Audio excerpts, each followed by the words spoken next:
Good morning, students. This video is going to deal about the introduction to modes, transport mode and tunnel mode. So the overview of this video is going to understand about the introduction of modes, the transport mode and tunnel mode, functionalities of transport and tunnel mode, and we're going to discuss about the difference between these two modes, tunnel mode and transport mode. Let me discuss in detail. This architecture which is going to show about the transport and tunnel mode which is going to be established in the IP security.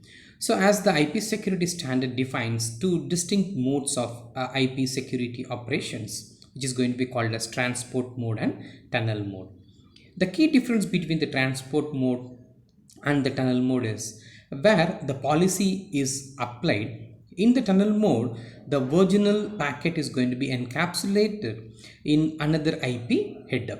So the address in this other header can be different.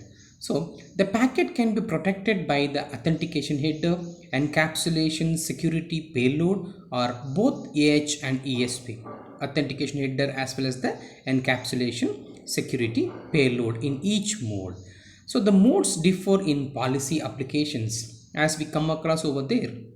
The transport mode, if the IP address in this outer header are used to determine the IP security policy that will be applied to the packet. Whereas in the tunnel mode, two IP headers are sent. The inner packet the inner IP packet determines the IP policy that protects its content, whereas and it can be applied to a mix of end system and intermediate systems such as security gateways. We'll discuss in detail about this. Transport and tunnel mode.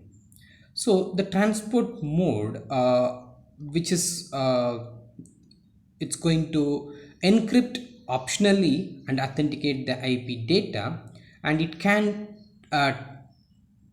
do the traffic analysis, but it's not so efficient.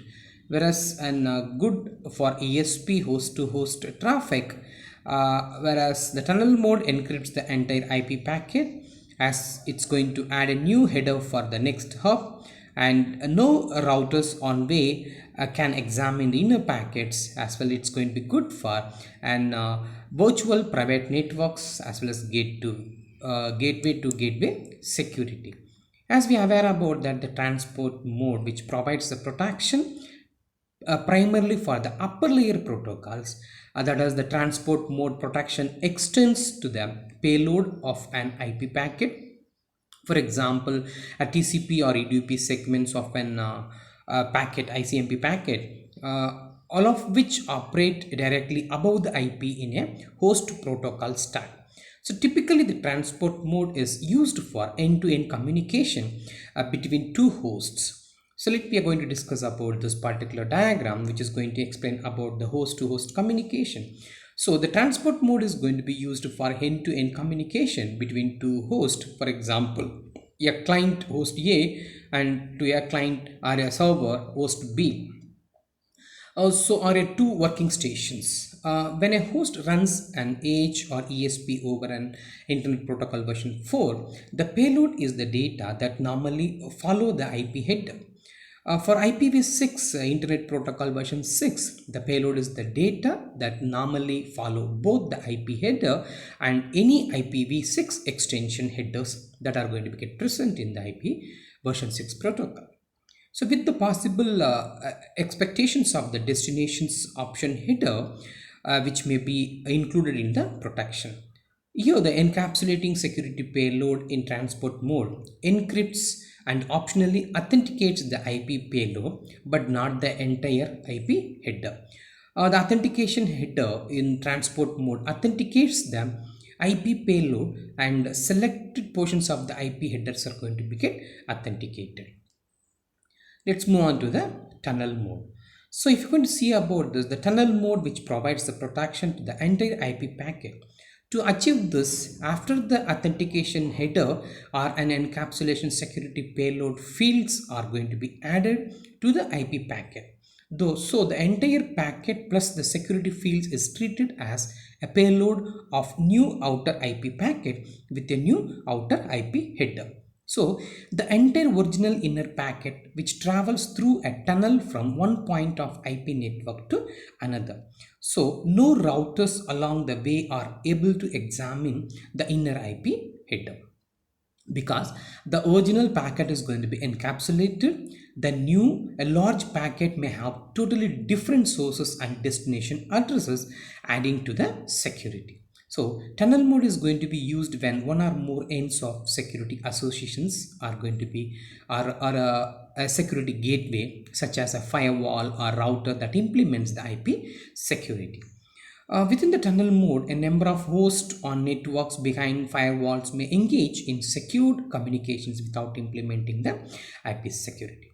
So the unprotected packets generated by such hosts are tunneled through the external network by tunneling mode or a tunnel mode of security associations, which is going to set up by the IP security software in the firewall or secure router at the boundary of the local network. So if you're going to see about this big example which have been shown over here, a tunnel mode IP security operates from host A to a network, nothing but the security gateway. So it's going to be host to network, a network to network, a network to host. Such a way it's going to be get process the data. So here host A on the network generates an IP packet, and that IP packet with the destination address of host B on another network. So this packet is going to be routed from the originating host to a firewall or a secure router at the boundary of A's network. So the firewall filters all outgoing packets to determine the need for IP security processing. If the packet from A to B requires IP security, then the IP firewall, the firewall will performs in the IP, the firewall will performs the IP processing, IP security processing, and encapsulates the packet with the outer IP header. So the source IP address of this outer IP packet is in the firewall, and the destination address may be a firewall that forms the boundary of B's local network. So this packet is now routed to B's firewall with intermediate routers examining only the outer IP address or outer IP header. So at the B's firewall, what happens? The outer IP packet is going to be stripped off and the inner IP packet is going to be delivered to the host B. So the encapsulating security payload in tunnel mode encrypts and optionally authenticates the entire inner IP packets, including the inner IP header. So authentication header in the tunnel mode authenticates the entire inner IP packet and selected portions of the outer IP packets too. Such a way it's going to propagate from host A to host B. This is the actual working in the tunnel mode. So if you're going to see about the functionality of this transport and tunnel mode, so in transport mode, its authentication is going to be happen. Authentication header authenticates the IP payload and selected portions of IP header and the IPv6 extensions headers. Whereas the tunnel mode authenticates entire inner packet as well as IP payload and selected portions of the outer IP packets and outer IPv6 extension, it is also going to be get authenticated. Whereas about the ESP encryption process in tunnel mode, transport mode, it encrypts the IP packet and any IPv6 extension headers following the ESP header. And here the tunnel mode, which is going to encrypt the entire IP packet, inner IP packets is going to be get encrypted. When combination of this encryption with the authentication by the ESP in the transport mode encrypts IP payload and any IPv6 extension headers following the ESP header, as well it authenticates the IP payload but not the IP header. Whereas in the tunnel mode, it encrypts the entire inner IP packets as well as authenticates the inner IP packets also. So encryption and authentication both are going to be for the inner packets by the tunnel mode under the process of ESP with encryption and authentication. This is the actual functionality of this transport mode and tunnel mode.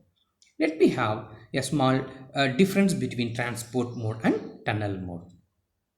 It's another concepts are going to be present over there. That's something, but transport mode protects a packet payload, whereas tunnel mode protects the entire packets. A transport mode used in end-to-end communication between host to host, as we have seen that. So here the ESP, which encrypts, as well it can authenticate the payload but not the header. And in transport mode, authentication header authenticates the payload and selected header bits. In tunnel mode, new routing informations are going to be get added, and it's going to encrypt as well as authenticate the packets but not the outer header, and it authenticates the entire packet, and as well as selected outer bits are going to be get authenticated.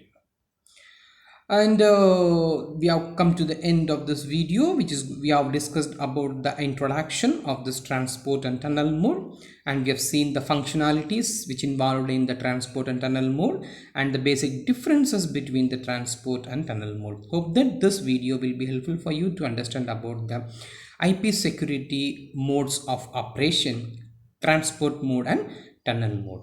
Thank you for watching this video. If you have any queries, please write to me. Thank you.